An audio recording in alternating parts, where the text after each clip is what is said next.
Well, good morning, everyone. Really sorry you had to wait. We were a little bit late, passionate about the discussion this morning. It's a great pleasure to, as the Dean of the school, to welcome you for this third edition of the Climate Days. And, you know, we're very excited and we like this idea of bringing academics, government representatives, startups, corporates, students in the same place to discuss about important issues. The Climate Days are part of a trilogy of days we have at HEC. We have the Purpose Days, we have the Inclusive Days, and Climate Days. And it's all part of the whole mission of the SNO, Sustainability and Organization Center, that was launched many years ago. And it's really around this idea of think, teach, and act. And we all believe that acting is a very important part of what we need to do also in different schools. Navigating the path to net zero. What an important mission that we have. We all know it's very, very important. Fundamental. It's not about incremental change. It's about transformation, and it's also very important in the perspective of the COP29 to come in Baku, and we know the topic of finance and loss and damages fund is really at the heart of the next COP29. So talking about finance in a business school is also something which is of great importance. In that perspective, we are very happy to have a keynote speaker, Mr. Cheikh DIONG today, and Fernando will present him in a minute, and talking a little bit more about Africa. We were talking this morning that at HEC we have 135 different nationalities on campus. It's really a concert of nations that we have here on campus, and we believe that the voice of Africa has to be stronger than what it is generally. So we're very happy and honored to have you here this morning to share a little bit of your experience and talk about some of the challenges ahead. So again, thank you very much. Some of you come from far away, some eventually very close, but we are very delighted to have you on campus for this day. And Fernando, I'll leave you the floor for a more in-depth presentation of our keynote speaker. Thank you very much. Thank you. Thank you very much to our Dean, Eloic. Welcome, everybody. It was an early morning for most of you. Coming to campus is not always straightforward, so we really appreciate you being here.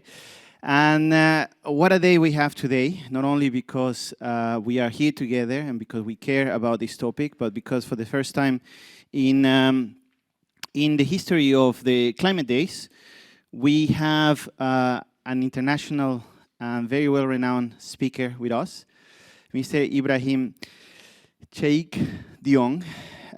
He is the Assistant General of United Nations, and he's a thought leader in climate resilience and climate financing, and he's been working for more than 30 years worldwide, except in Latin America, I hear. But he has an amazing view, and he brings the African voice to the topic of climate finance to navigate the net zero. He is the Director General of the African Risk Capacity Agency and the African Risk Capacity Group, which is a specialized agency of the Africa Union, and that it is the entity mandated to provide climate risk insurance and climate risk management assistance to African countries, and is an actor in the discussions towards Baku. Without further ado, we are very honored to welcome Mr. DIONG today, who will be speaking, and after that we have we have a moment to exchange with the rest of the audience. And keep in mind that this is the first time also that we are streaming live towards different parts of the world, especially towards Africa. So our online audience is also welcome to tune in and send their questions and comments for Mr. Ibrahima. The floor is yours. A pleasure to have you here. A round of applause. Well, thank you very much to Eloic and Fernando for that warm introductions. Good morning, everyone. Good morning. Bonjour. Well, and also good morning to those who are watching us online, because I understand this is watched from around the world. And that is a sign of the commitment to Climate Day, but also to the work that HEC is doing here in Paris. Now, one thing about university that I enjoy, it makes you feel 30 years younger, because of the energy and the vibe that I feel anytime I speak at any universities around the world. And being here certainly brings back memories of many years ago. I'm not going to reveal my age, but it really shows the connection of the real world that I belong to, but also the world of university. I was telling Eliot earlier that I love the motto of the university, and that is to think, teach, and act. So my presence here is certainly the act part of the university by connecting the academic world to the practitioners that we are. So at least we can revisit some of the stuff you do at university, but also what we do actually in the world that I belong to. Now, climate change, I always wonder, the question that I ask myself all the time, why does it matter? Before I get into the topic, is it because we have to care about our well-being of today and making sure we at least protect our world? Is it because we have a moral obligation to generation to come, so that 30, 50 years down the road, we can tell our kids and grandkids what we've done with this world? Is it because we have to actually protect the species in the world that we're in? Or just because it affects our economy in the way that we have a responsibility to do something about it? Now, I want you to hold your thoughts and the answers to the question. Maybe by the time I finish my talk, you may want to share with me your response to those questions. So it is important to have this conversation in terms of the timing for three reasons. Number one, as Fernando said, we're about to get to COP29, where climate finance is going to be the focus. It is really important that 6 months from now, we're having this conversation in terms of what needs to be done to make sure in Baku, at COP29, climate finance, it's not just a mere talk, it's something at least to get to the bottom of where would we be putting all the billions that we're mobilizing climate finance. This conversation is timely because at COP28 in Dubai, the world made a commitment to put together a fund called the Loss and Damage, and that is mostly deal with the impact of climate change, particularly in the developing world. The good news, that fund is about to be operational, so a lot has happened since then. And this talk is timely because this is here in Paris, about in 2015, then the main agreement on climate change was made here by global leaders, whereby people actually recognize the importance of climate change, and that's why coming back to Paris, having this talk, I could not think of a better city to have this conversation. What I want to do in my talk is like three things: life before Paris, life after Paris, but also what does that mean for Africa in terms of managing risk when it comes to climate risk and climate shock. And obviously, I will leave some food for thought so that we can have a conversation after my presentation. Now, my view of life before Paris was that it was extremely difficult to figure out what we're trying to do with climate change. Number one, the science, and I'm glad we got some people who actually believe in science and numbers, was such you got two schools of thoughts: those who believe in climate change and those who don't. And I think the conversation was actually stuck at that level in terms of the numbers, and eventually you can't, depending on where you sit, you have a different perspective in terms of what climate change means. Second, to make the numbers more complicated, the politicians get involved. Depending on whether you're running for election, or you're running for re-election, your relationship to climate change was quite different.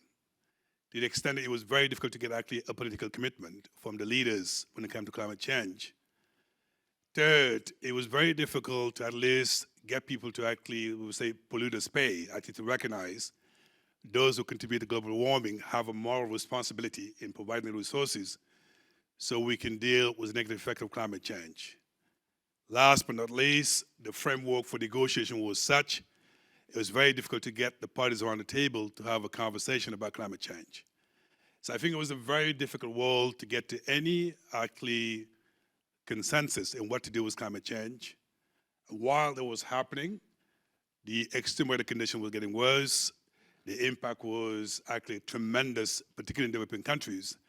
And that's what we got before Paris. So Paris came in for the first time.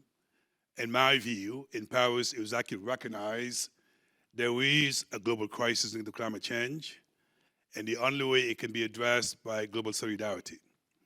And that is why Paris is actually considered as a landmark, as an event basically for the first time we actually recognizing that something needs to be done.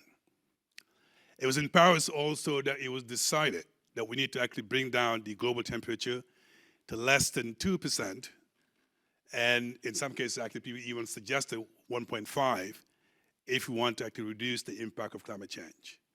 And that is also a mega decision in Paris as well. It was also in Paris that the global climate communities agreed that it's extremely critical that we have a system in place to actually monitor what the countries are doing to actually contribute in lowering the temperature. And that came to the famous, what they call NDCs, the nationally determined contribution, whereby each of the countries basically have to contribute in making sure we actually lower the global temperature. It was also in Paris that it was decided that the global international community will have to provide about $100 billion annually for the next 10 years in dealing with the adaptation of climate change. It was also in Paris, in my view, for the first time, we set up the framework of negotiations on climate for years to come, which is now created to what we call the COP27, COP28, and so on. So the question is, after Paris, what did we achieve? Now, obviously, we are not far from getting to less than 2% or even 1.5%. In fact, if you look at the recent IPCC report, it's clear we're far from achieving that goals. So we need to do more in decarbonizing the global economy so we can reach the 2% that we promised ourselves. What do we do also on the nationally determined contribution? We are far from providing the capacities to developing countries, Africa in particular, and making sure at least the contribution from countries is such we can actually contribute to lowering the temperature. We also made a promise in Paris in providing $100 billion annually in dealing with adaptation. We were far from the promise in terms of the commitment, even though the Green Climate Fund was set up after Paris and is providing funding for adaptation in many countries. It was also in Paris, as I said, we achieved at least for the first time a framework that provided at least opportunity for countries to sit around the table, not putting the blame game, but also negotiating in the way that we can actually take into account the interests and the concerns of all the countries. Nevertheless, there is some consensus, at least after Paris. Number one, I think for the first time in my view, the global economy, the global community, recognizing there's a crisis, and that crisis needs to be dealt as a community and not separately. Also, it was in Paris in terms of the consensus. If you look at COP27, COP28 in Dubai and in Sharm el-Sheikh, for the first time we're recognizing that loss and damage is extremely critical and important. And that is to recognize that those who contribute less to climate change should not actually suffer from the impact of climate change. And that is why the fact that we have a loss and damage, in my view, is a major, major, major milestone in dealing with the effect of climate change. Now, obviously, the jury is still out and see whether that fund will be operational as soon as possible. What's important in the fund are twofold. Number one, what we call direct access. In other words, would the fund be available whereby resources can be actually targeted and channeled to where the need is across the developing world? If you have to go through cumbersome procedures to get funding available to where it's needed, obviously we can't save life of livelihoods. It's very important that when the fund is operational, it goes to where it's needed. And the needs, as far as Africa is concerned, is making sure we mainstream early warning systems across Africa, but also the ability to provide additional resources for government to actually respond to climate disasters where necessary. It is also important that there's a consensus today that adaptation matters, at least for the developing countries. While mitigation is important, but when it comes to adaptation, it is important that the countries that are dealing with the effect of climate change are such that they can adapt where necessary, so they can obviously be able to protect the life and livelihood of many countries and developing countries in particular. So the big question, going back to our topic today, what does that mean for developing countries when it comes to managing risk, when it comes to saving the lives of many people who are affected by climate change? Threefold. Number one, if you look at in the case of Africa, what is the problem that we're faced with?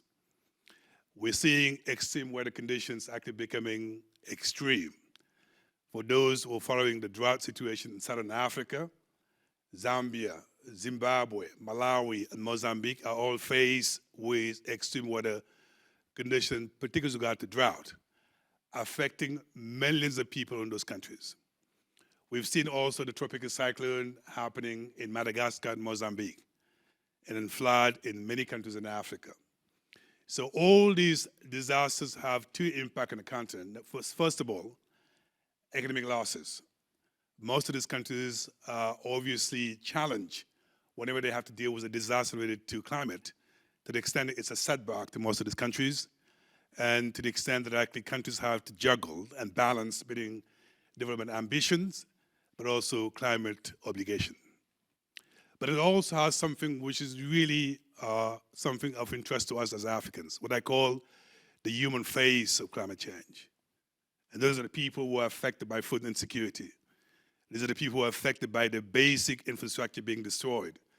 These are people actually whose livelihoods are affected, in some cases even life being lost. So the question is, how do you deal with that risk in a way that you can protect life? There are two options: business as usual, and that is you wait till it happened. By the time the resources are available, it may be too late. And we can't afford to do that. And that's why it's really important to think innovatively what else we could do.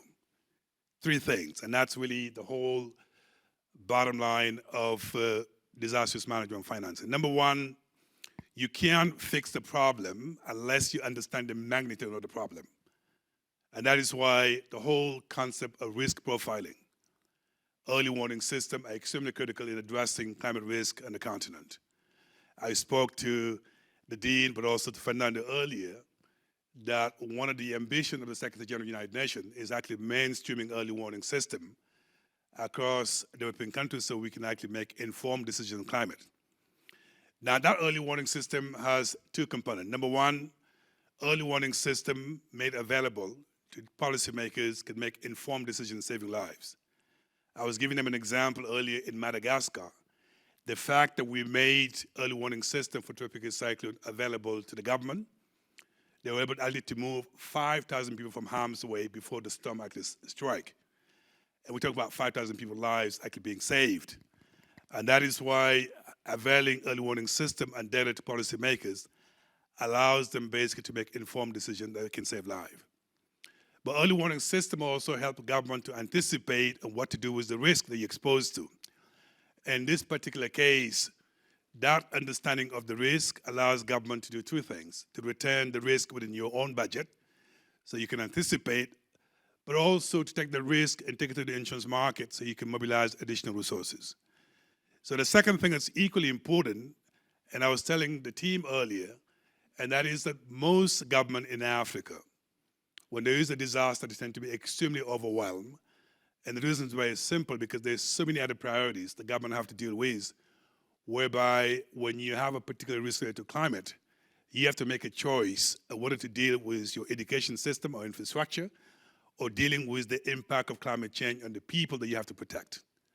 So therefore, it is extremely important to build the culture within government of contingency planning, whereby government can actually anticipate in dealing with the impact of climate risk by planning better. The last part is equally important, is the response. How do you respond basically to a climate risk?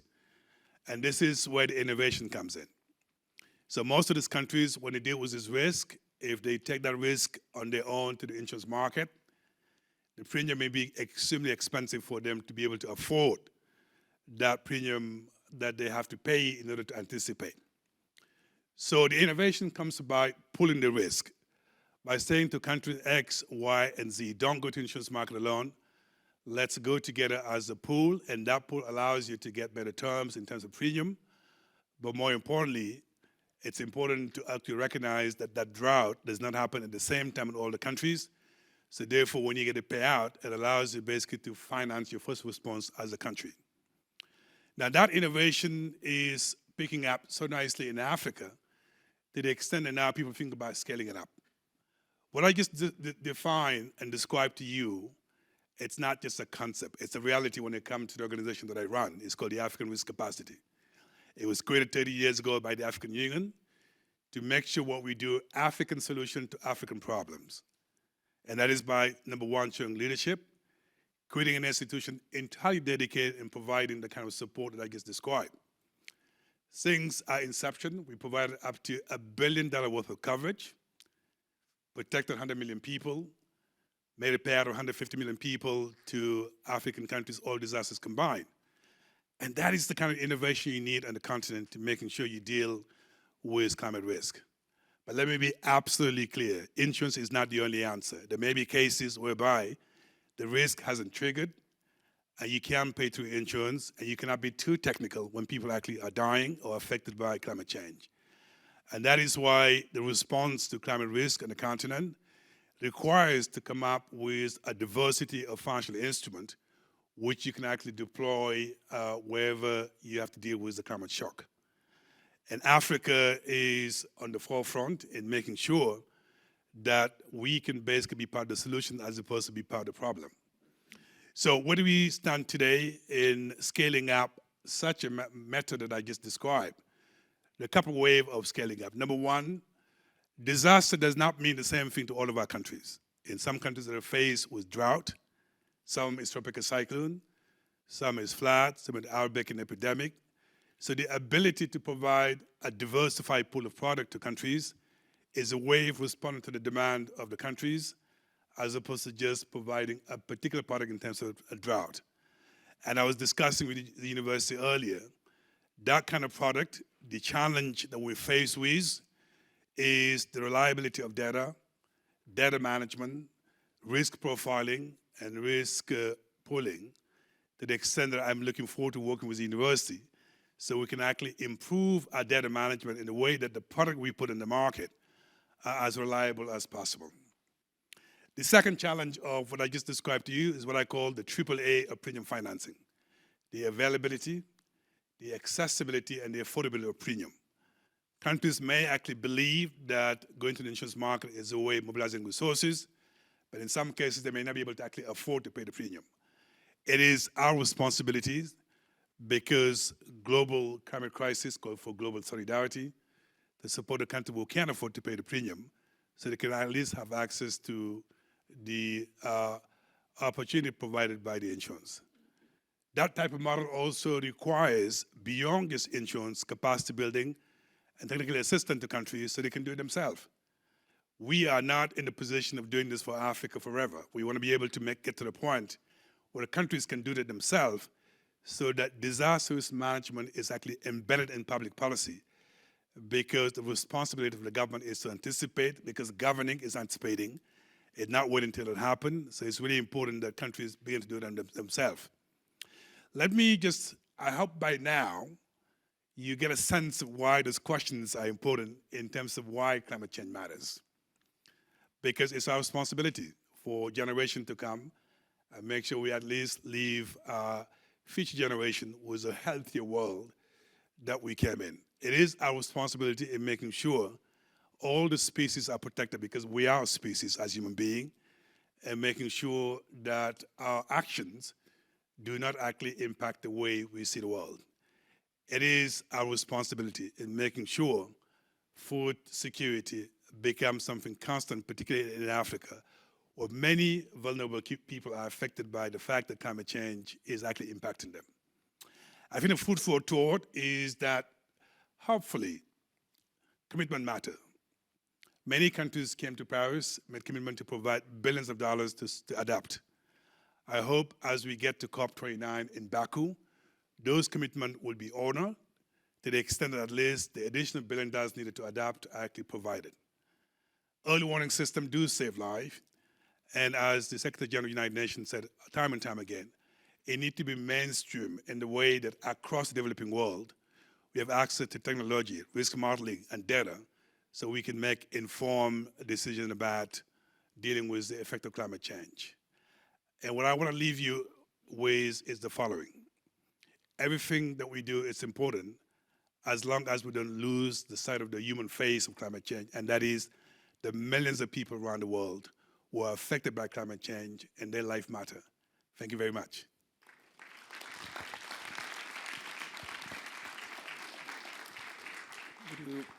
Would you like to sit or would you like to keep standing? We can stand. Yeah, okay. Yeah. We arrived the moment we need a, thank you. This is the moment where we, and Mr. Ibrahima was very, very kind since the beginning to say, well, I'm in Paris to have a discussion also with the students, with the relationships, with the visitors, with the faculty. And this is a moment where we, my colleagues at the Climate Center will have microphones. If you have a question, I'm more than happy to moderate this discussion. And I need a second microphone. For Mr. Ibrahima Cheikh DIONG. What a powerful message. And not only the African voice, but also the global landscape before and after Paris. We are very, very fortunate to be in Paris, but at the same time, well, the reality of climate and the human face of climate is not always so visible for us.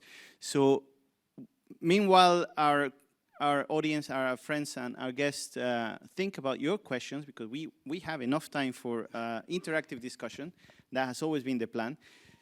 The first, maybe, you know, Baku is coming around the corner, and if you would think of an ideal outcome in terms of a quantifiable outcome for climate financing, because that's the key in the discussions. What would you say about that? What is your wish list? Well, I think there are two things. Number one, as I said earlier, before you make some new commitment, you have to actually order the commitment that you already made in Paris and beyond. If some of you were in COP28 in Dubai, countries made a commitment of about $661 million to actually add to the loss and damage fund. Obviously, the demand is huge and even bigger than actually $661 million. So my expectation from COP29 is to make sure we get more commitment in the belly, because the impact of climate change on the continent or in developing countries in general is far bigger than that. So I think number one is just to get that commitment made so we can get more resources when it comes to loss and damage. I think my second expectation is that it's not just about loss and damage. The energy transitions, the green economy, whereby additional resources are also needed. So I think we need to get to the point whereby resources are provided by the developing world, or the developing world, I should say, sorry, so that we can address different aspects of climate change. I was fortunate enough, about a few months ago, I was in Riyadh, and the COP29 presidency, actually Azerbaijan, had a closed-door session, which I was invited to, and I used that opportunity to make the case about Africa, but also our expectations. My understanding is not only it will be providing additional resources, but what's important is the accessibility to those resources. There's no point of having resources you can't access.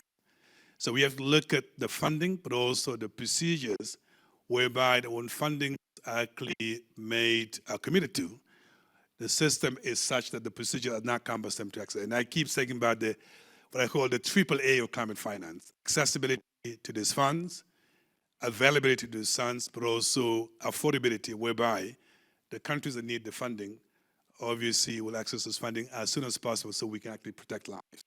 So high expectation, more resources, but better and less cumbersome actually procedures so accessibility will be faster and accessible to those who need them. Thank you, Mr. Ibrahima. Questions also from an online public. You can also raise questions. Please type your questions, and one of our colleagues will be taking up your questions. We have a couple questions from the audience. Yes, thank you. My question will be about, you said that adaptability is so important for the continent, but sometimes when we talk about the African continent, we are thinking about the capacity to leapfrog our economies towards a more sustainable economy. But I would like to know, is it effective in the African continent? Companies, government, do they really want to leapfrog our economies toward a more sustainable? Because I think that today, for a continent which is really which really have difficulties to develop, it is really easy to use, for example, oil, fossil fuels to develop industries and etc. But when it's come to transition to clean energy, don't you think that it's going to be difficult for us? And how government what are they doing currently to resolve that? Well, I mean, I think my answer to that question is the following. If you look at today the numbers, Africa contributes less than 4% to greenhouse gases. So we're not the main polluters when it comes to climate change.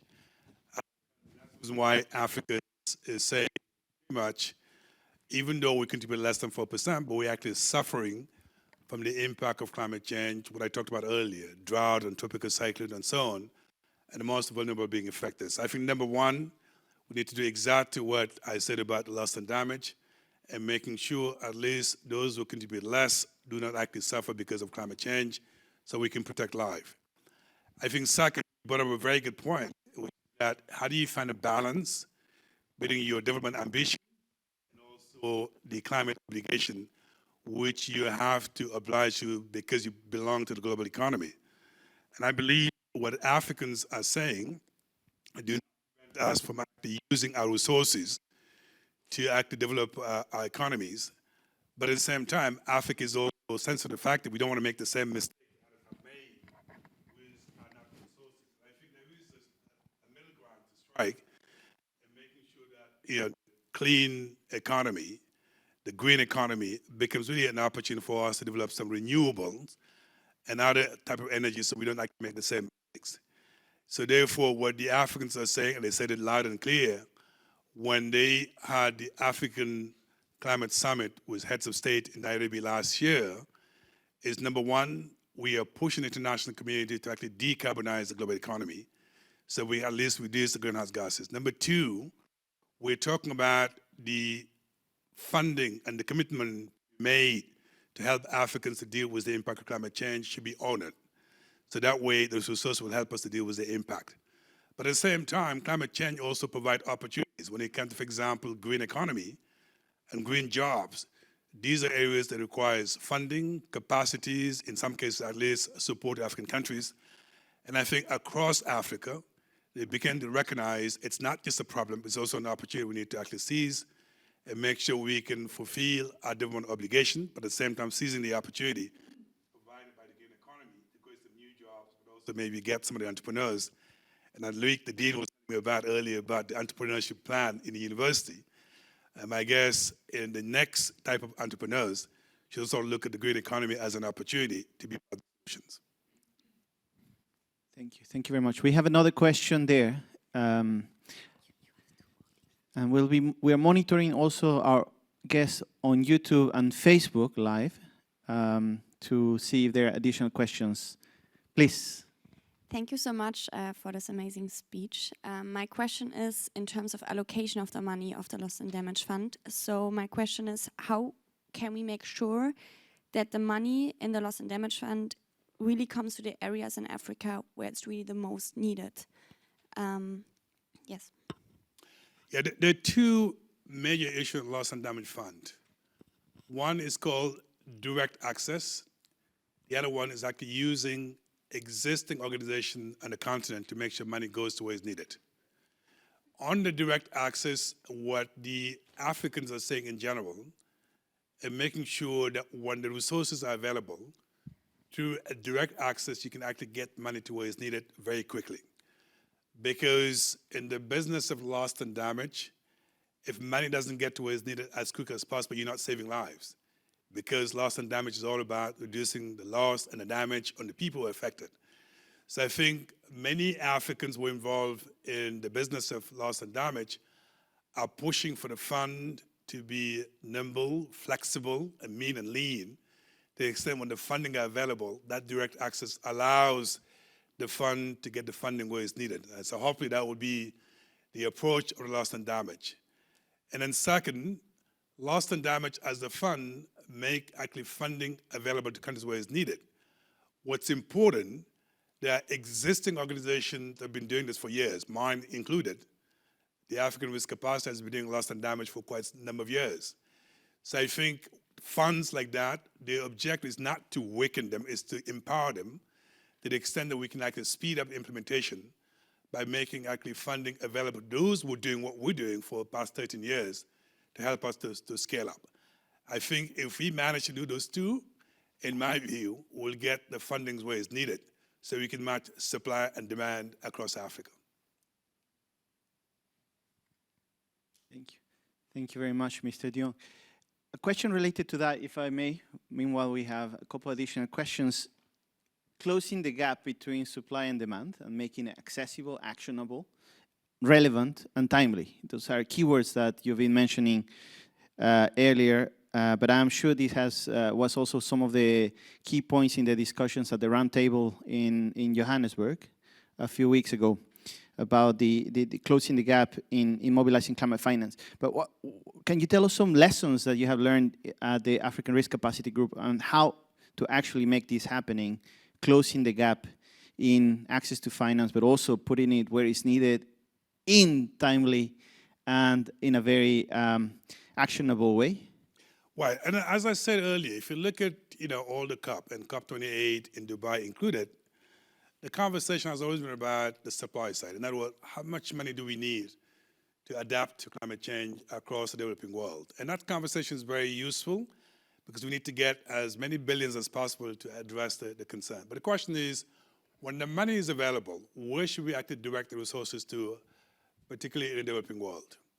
In my view, there are three areas where funding should actually go into. Number one, as I mentioned earlier, early warning system is extremely important. And that is today the level of sophistication we have in climate science in terms of risk profiling, modeling, is such that those instruments should be made available to developing countries as a whole, Africa included. So at least we can help countries to actually understand the magnitude of the problem that they're faced with.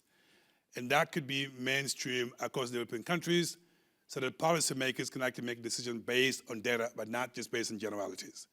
So I will definitely put a lot of money into mainstreaming early warning system across the developing world. I think second, as I said earlier, capacity building and contingency planning and preparing countries is extremely important to make sure that countries actually have what it takes to deliver. The reality is most of the countries in Africa included, they get extremely overwhelmed when they deal with a tropical cyclone, flood, and drought across the board. Lack of preparation makes all these countries actually not only overwhelmed, but caught by surprise. And in the business of climate change disasters, every second count.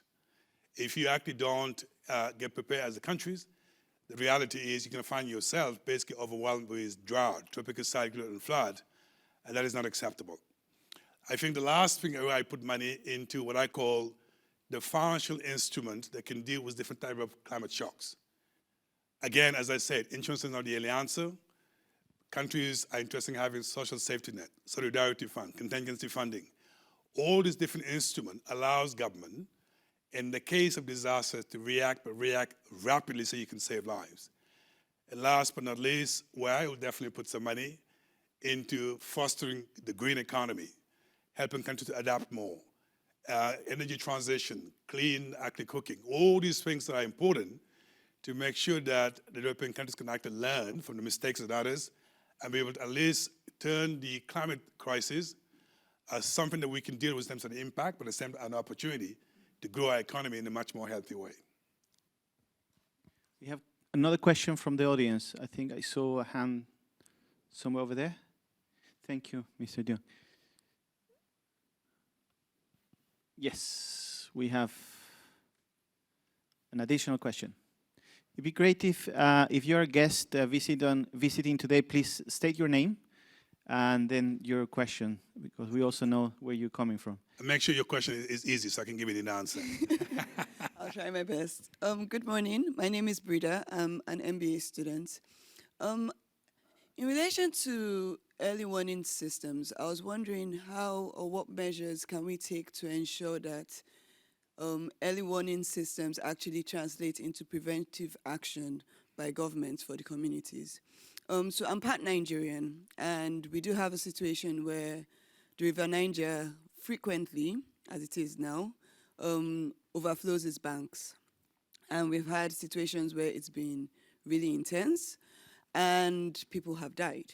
Now, I think it was about a year or two ago where there were actually rumors that, okay, around this month we're going to have a flood, and the government did nothing about it.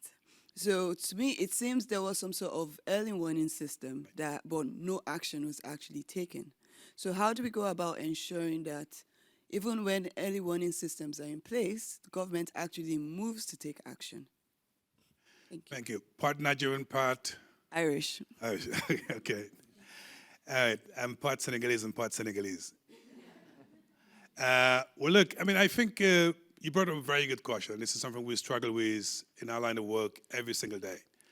One thing is to have early warning system, but if they're not utilized by policymakers to make decisions, it's not going to help the continent.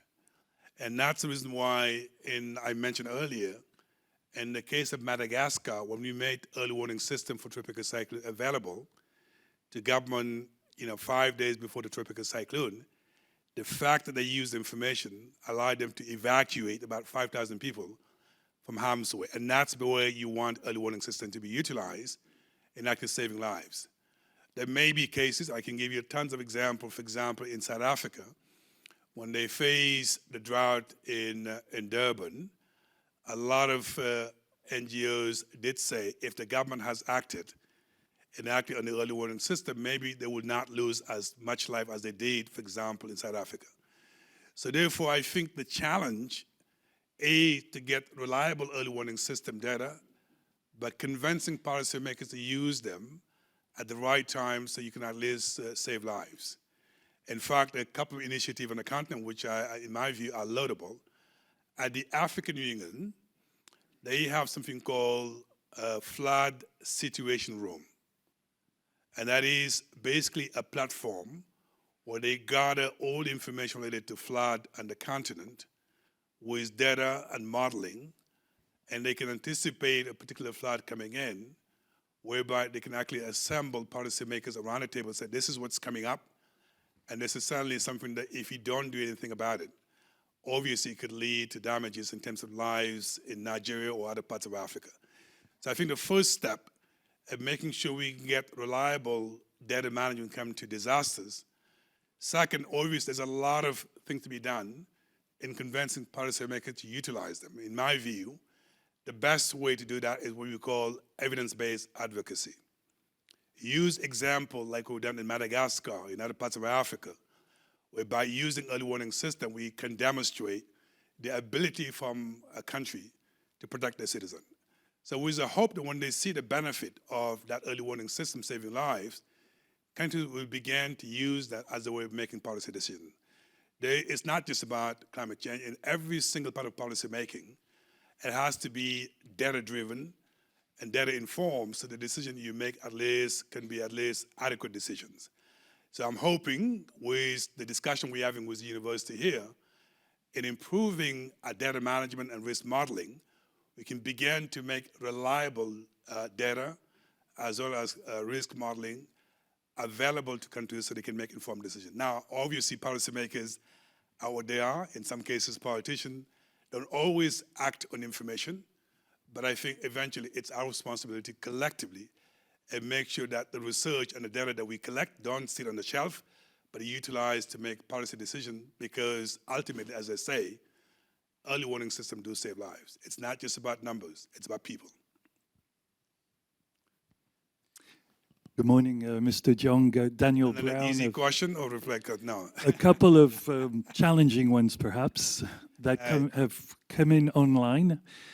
So the first one is from Sushil in Delhi, who sends in a question. He's asking if it's possible to be more specific on the needs that sorry, let me put on my glasses. I can't. You said that you feel you needed more commitments from the COP in Baku. And he was wondering if there's a way of comparing the needs that you're hoping Baku will provide with the last commitments of the previous COPs. Yeah, it's a very good question. I mean, let's just take the case of loss and damage. For 20-something years, it was always a very difficult topic at COP negotiation because the concept of polluters pay was something that's basically not kind of, that's what I'm looking for. It was not something basically very popular, particularly for those who actually contribute to greenhouse gases. So the idea of saying because we contribute to climate change, we need to actually pay was not something widely accepted. And the developing countries were actually pushing. We need to get a fund dedicated to making sure we can protect those who are affected by climate change. And finally, at COP27, at COP28, that concept was accepted, and for the first time, we have what we call a loss and damage fund. So I think from a governance perspective, it is good that we have a fund dedicated to this. Second, there was a commitment made at COP28 that we want that fund to be operational as soon as possible. But the fact that there is a board now up and running, they're about to select an executive director and a secretariat, and I understand the intention by the time we get to COP29 to basically make sure that the fund is fully operational. I mentioned earlier, $661 million is far below what the needs are. So the expectation is that by the time we get to COP29, we can get more pledges, more commitment going to the fund, so you can get the structure, the governance, but also the funding.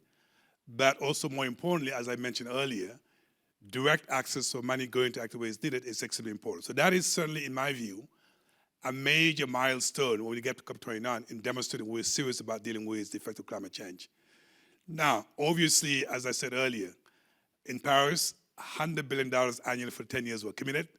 That is not the case today, but you can bet that the developed country will begin to actually push to make sure at least we can get additional resources. But my point has always been, let's not wait till the funding is available to think about where do we direct the money to in the developing world. And that's why spending a lot of time on the demand, on the needs, to make sure when funding is available, the direct way is needed is as important as the supply conversation, because ultimately, we make sure we can go fast and money goes to where it's needed. Let's turn to the mother continent. There's a question sent in from Ibrahim in Nigeria, and he says it's a long. That's not my brother, isn't it? It's a long comment and a question, I assure you. He says your model that you described earlier really underlines that it's a call for Africans to resolve African problems. Now, we know that this is the way to go, he says, after the disasters seen in the past policies by Bretton Woods institutions. So how do you overcome the social and cultural specificities of each country or region? And he gives the example, of course, of the 300 plus ethno-linguistic communities in Nigeria, for example. So he's suggesting perhaps that social anthropologists could be useful to assist in this drive. That is not a question I give to my brother. It's quite complicated. Yeah, I mean, I think there are a couple of things I will say to that. I mean, I mentioned earlier, it's not a one-size-fits-all. Disaster does not mean the same thing to all of our countries. So I think recognizing the diversity of the problem, in my view, is a good starting point, and making sure we don't come up with this one-size-fits-all kind of solutions. And that is why at the African Risk Capacity Group, which I have the honor of leading, we're looking at disaster in a way that we take into account the demand of the different countries, as opposed to looking at, it's the same thing about drought in Nigeria, in Senegal, in other parts of Africa. I think second, it is also extremely important that we actually do what we call a demand-driven solution to African countries. Let me just give you one example. When you look at, for example, the risk profiling of disasters in Africa, what lesson that we learned, and it's a way before I took over at ARC, we used to profile the risk by having what we call a national risk profile, let's say of Malawi. And you find yourself within the same country. In some part of the country, too much rain. In other parts of the country, actually less rain. So you get basically a situation where in some cases you got flood, in some cases drought.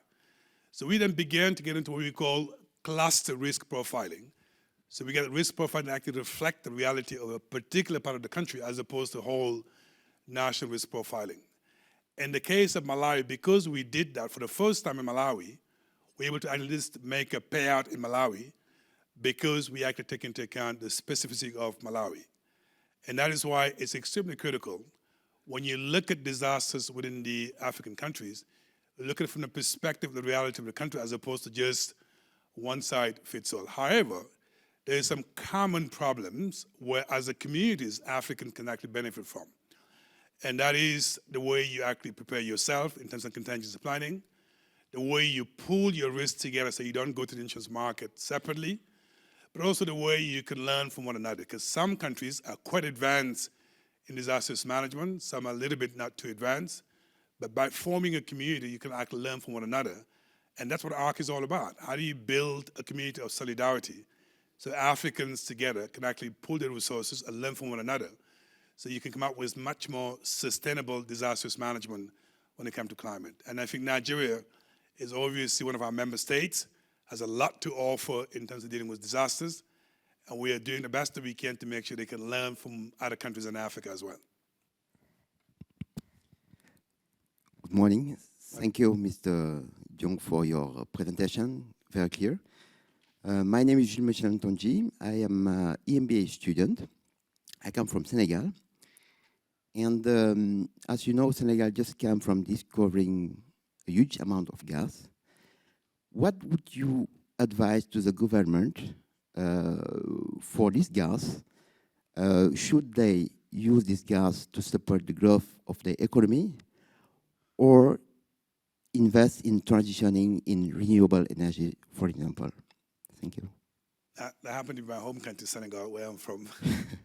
And I think there are a couple of things to that question, and that is, number one, and I know this because in the previous life when I was in Senegal, I was the permanent secretary of energy, and I know that the lack of gas in supporting energy transition, but also productions of basically power is certainly something extremely critical in Senegal. I think there's just a couple of things in my view. That Senegal could definitely learn a lot from what not to do in terms of basically having these natural resources.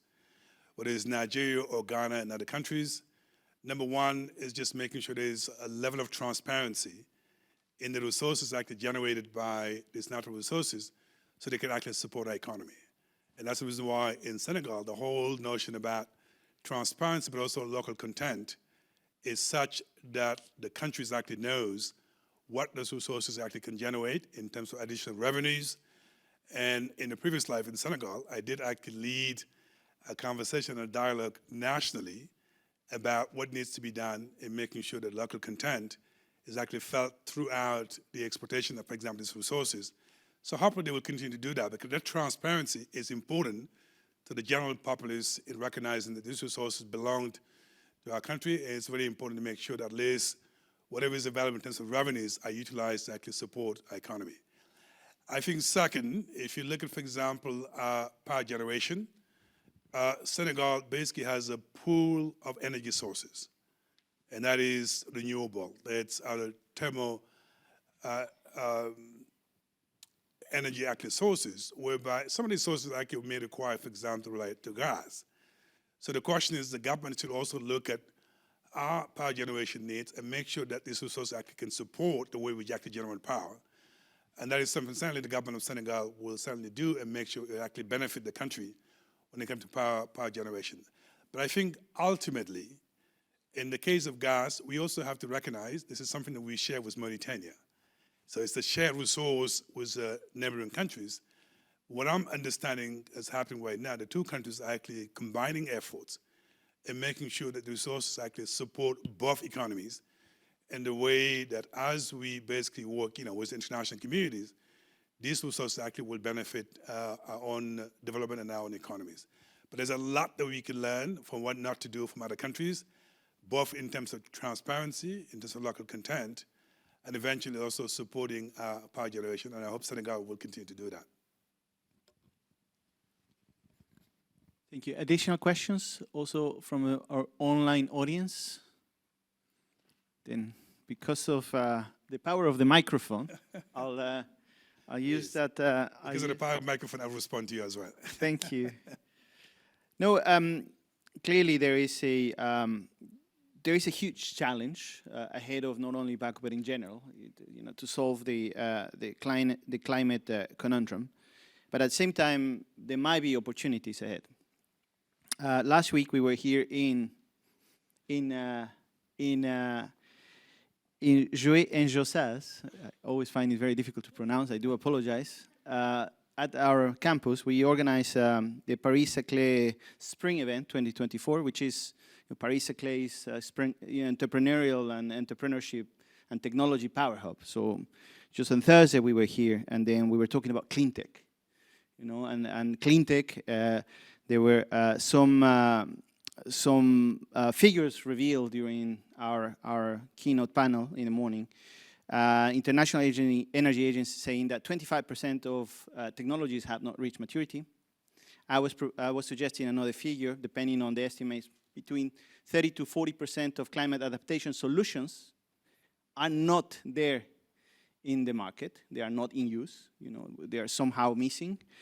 And we also were saying that it's not only important to scale up solutions, but to scale up and implement the right solutions, meaning those that do not have unintended consequences, rebound effects, socially, environmentally, or economically speaking.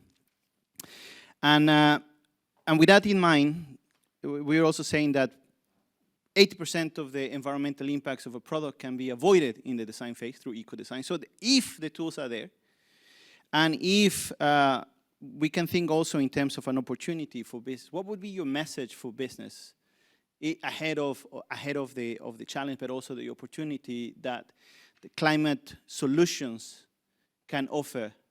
Because we, in negotiations and in academic forums, we're always talking, we need to upscale solutions, we need to upscale solutions.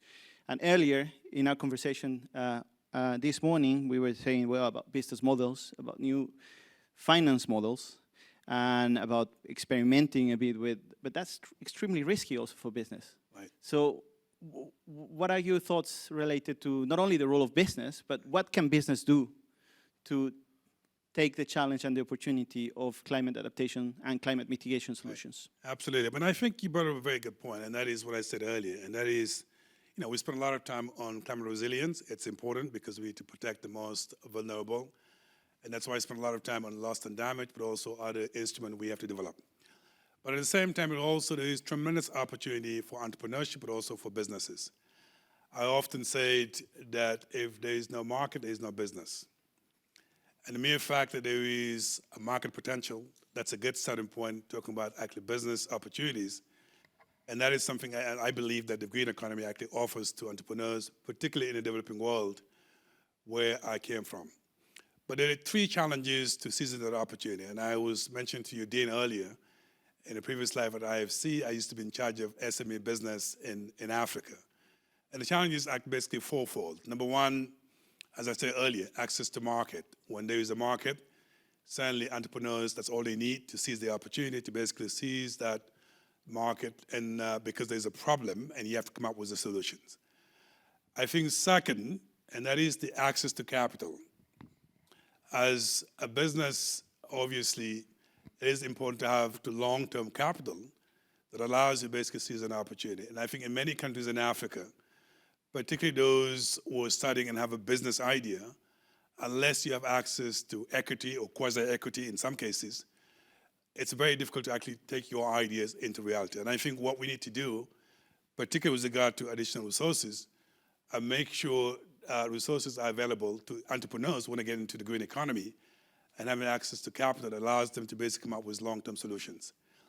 I think the second part is the capacity building of most of these businesses are such that in some cases you may have the business idea, you may have the capital, but to actually structure these businesses in a way that become actually viable, it's extremely challenging, at least from my experience in Africa. So there's something that may be actually done in making sure that entrepreneurs have the opportunity to seize green economy are supported in the way they can seize this opportunity and turn it into like a business opportunity and eventually create jobs. The reality is, somebody mentioned to me one day that governments are in the business of facilitating business, not in the business of doing business. So therefore, entrepreneurs are in the business of doing business because it's entrepreneurs that create 80% of the jobs are created by the private sector. So any government who is serious about job creation should make sure that entrepreneurship will actually strive in a way that they can be part of the solutions. I think the last point, which is equally important, is the ecosystem of business in most of these countries. Do we have actually pro-business governments whereby the basic entrepreneurs that have opportunities in the green economy are supported in the way that the business environment is actually conducive to doing business? The tax system is such that it's not too cumbersome. There's not a government bureaucracy, but eventually making sure that the entrepreneurs that actually have ideas can actually strive. If I look at in the climate business, the whole thing's about risk modeling, the whole opportunity in making sure that tools are available to make decisions. These are opportunities with all this tech that are coming in innovation, they can seize and be able to be part of the solution. I think eventually, what I like, which is really good today, and I'm old enough to remember this, I'm not going to reveal my age, but in about 30-something years ago, it was very difficult to put in one room public sector and private sector about the environment. There's a lot of blame game. The private sector will come in, they will be blamed for all the worst thing in the world. It was very difficult to have a conversation with the private sector. But today, if you go to the COP, there is a whole conversation happening with the private sector, with the NGOs and the government. So it's no longer about blaming each other, it's about trying to find solutions. And I do think the private sector has so much to offer and make sure we can all be part of the solution. Thank you, Mr. DIONG. An additional question, because we are at HEC, the European Business School. I didn't realize that. And in our audience, we have our future leaders, people who will be, or who has been already, executive MBA, MBAs, in the different masters, Grand École. They are our future leaders, and they've been for a few weeks now in an award-winning certificate of climate and business, led by Professor Danny Abler and our colleague Igor Shislov.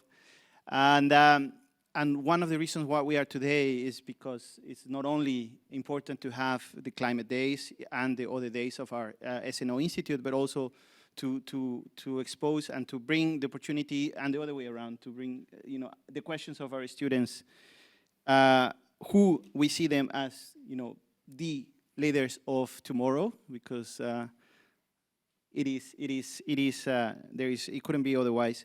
So do you have a message for business school education? You've talked a lot about capacity building and about skills development in general and about entrepreneurial spirit, not only for decision makers in policy, but also for business now. And what message you would say to business school education, and I should say students in particular, about the climate challenge and the climate opportunities, and what's our role in your view? Absolutely. I was telling, first of all, I have to tell this story because HEC is very special to me. I was telling you, Dean, earlier, in the 70s, there you go again, my age. My actually uncle went to HEC, one of the first university graduates in our family. And when we came back from HEC, I believe he was the first CEO of a national TV station in Senegal. And I look up to him and say, well, this is what happened when you go to university. And then that story stayed with me forever and actually inspired me to basically study around the world, in China, in the US as well, at Columbia, to become where I am today. So I think HEC really has an impact on me. And that's the reason why when I was offered the opportunity to my good sister here, Anna, to coming to speak to you, I did not resist to come because this is a very special school to me because of the inspiration I got from my uncle. I think second, and I was telling the Dean, I love your motto, think, teach, and act. So my presence here is really part of your act, part of your motto, in connecting the academic world to the world that I belong to, our practitioners. And I think we just signed with the Dean a letter of intent to make sure we can actually join forces in making sure the ACT part of HEC is taken to the next level, and that is to make sure, the challenges that we face in dealing basically some of the problems about data management, we can actually rely on your creativity, your innovation, and make sure that academic is actually part of the solution. That's something we're committed to doing. I think second, as I said, we are sitting on the bundle of data, a reality in 39 African countries. And that information can certainly inspire not only thought leadership, knowledge management, all these things that we're dealing with on a daily basis. And we intend to actually leverage on your creativity, your expertise, and making sure that academia is actually part of the solutions. And one of the things that's really important to remind you, what we do is bigger than all of us. And the solution does not just lie on us, it relies on all of us.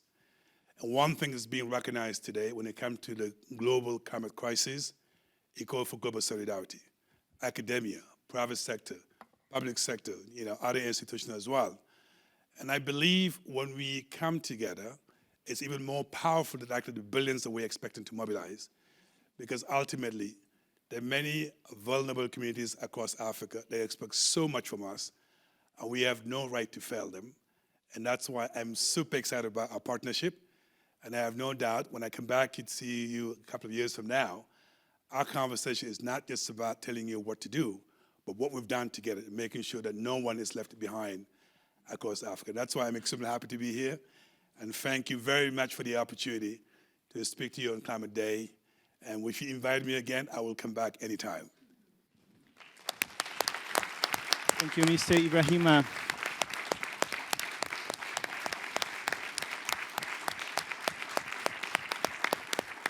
Mr. Ibrahima Cheikh DIONG, Assistant General of United Nations and Director General of the African Risk Capacity Group, our friend at HEC, and we look forward to continue our collaboration. Thank you very much. Thank you very much, Mr. DIONG. I'm enjoying it. We should continue? Yes, let's go. Thank you, Mr. DIONG. Thank you. Now, before moving to our next session, I would like to invite Daniel Brown, our Chief Journalist and Head of Corporate Communications. Many of you may have already in your hands, many of you may have a special issue of knowledge at HEC. If you do not have it, take your mobile device, go to hec.fr, and right on the front page, you will see a special issue on planetary boundaries. So we walk the talk, and Daniel Brown is here to tell us something about this milestone in knowledge development for HEC. Daniel. Thank you, Fernando.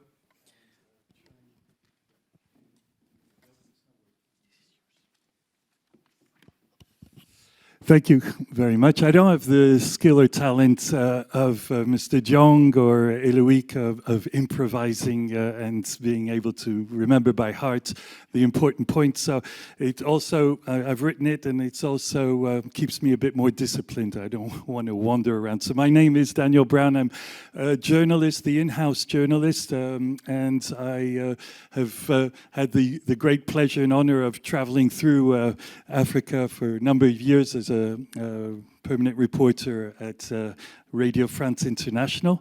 Past 7 years I've been here to try and reflect the research that's being done at the moment. And I want to talk to you about aligning with planetary boundaries, which is officially being launched right now here. And you can pick up a copy at the front desk downstairs where you had breakfast. It's marks the 10th edition of Knowledge at HEC. review, and I believe it's the most ambitious. It's a 28-page issue that highlights HEC's approach towards organizational, environmental, and societal challenges that are linked to the 9 planetary boundaries within which humanity must develop in order for the generations to come, like the ones here, the students, to survive. So I just wanted to take a quick look at it so you can enjoy the highlights at home. And I wanted to talk about how it underlines, first of all, the giant steps that the school has taken since its, well, timid beginnings in 2003 with a master called Développement Durable in Molière's language only. Now, a quick leap to today, and it's at the heart of the school. Its research is tackling major, I wrote all, but I crossed out the all because I'm sure there's a few that are missing, contemporary issues. For example, AI and sustainable chains, or trying to look at the challenges of sustainable cities. It's mapping ESG initiatives and sustainability reporting. It's questioning, in many ways, ways to incite companies and to invest in green technology, or which companies it should be involved in it. It's targeting. It's trying to show also the fraudulent firms and some of the greenwashing that is there in a way to overcome it. And finally, it's spotlighting the graduates who are succeeding through their startups or their roaring green companies around roasting coffee, for example, or those who are just supporting HEC's efforts through its foundation. So all of this is in this issue. In other words, it's trying to showcase the research and initiatives that are aimed at informing and empowering businesses, policymakers, and the future leaders. I'm sure some of them are here in front of us or online. So we highlight also a multidisciplinary approach in the school's research and its teaching and its action. And to finish, I wanted to make 3 important points. First of all, the person really behind this is absent. Céline Bonnet-L'Aquitaine, who is, I think, in Italy at the moment. I just accompanied her in the second half of its fabrication. So I really wanted to, all of us, to give her a round of applause for her tireless efforts in this review over the past year. She'll appreciate, I think, the film of this presentation afterwards. Secondly, I won't hide it from you. When you start looking through this review, you'll see the unfortunate gender imbalance of women researchers in the review. And Céline, a woman and a feminist, as I am, I mean, feminist, no, not woman, tried tirelessly to redress this disparity, but it seems to be a reflection of the gender inequality in this field, which we at HEC are really actively addressing. There was one 2022 research paper that shows that the proportion in Europe, in terms of sustainability peer review publications, is 34%, 66%. But just looking at the Climate Day panels and all of you, I feel that the change is also here. Perhaps it's a generational evolution, as we can see with the 4 women students out of 4 who feature in the review. When I did a quick count at around 9:30, there were 51 women in the audience here, out of 77 at the Belon Amphitheatre. So that's an imbalance of positive. In other words, 66%. The second point I'd like to, finally, the final point before our coffee. One crucial reason for the choice of this topic is, as Mr. DIONG underlined, the urgency. And you will feel it throughout the day. Out of the 9 planetary boundaries, only 3 have not been crossed. Stratospheric ozone depletion, atmospheric aerosol loading, and ocean acidification. The Stockholm Resilience Center at the Stockholm University recently published their third major assessment of the planetary boundaries framework, which were first introduced 15 years ago. I'd like to quote you its lead author, Catherine Richardson, and it allows me to end on a less pessimistic note, which I think will satisfy our academic director, François Gémen. She says, "We think of Earth as a human body and the planetary boundaries as blood pressure. Over 120/80 does not indicate a certain heart attack, but it does raise the risk, and therefore we work to reduce blood pressure."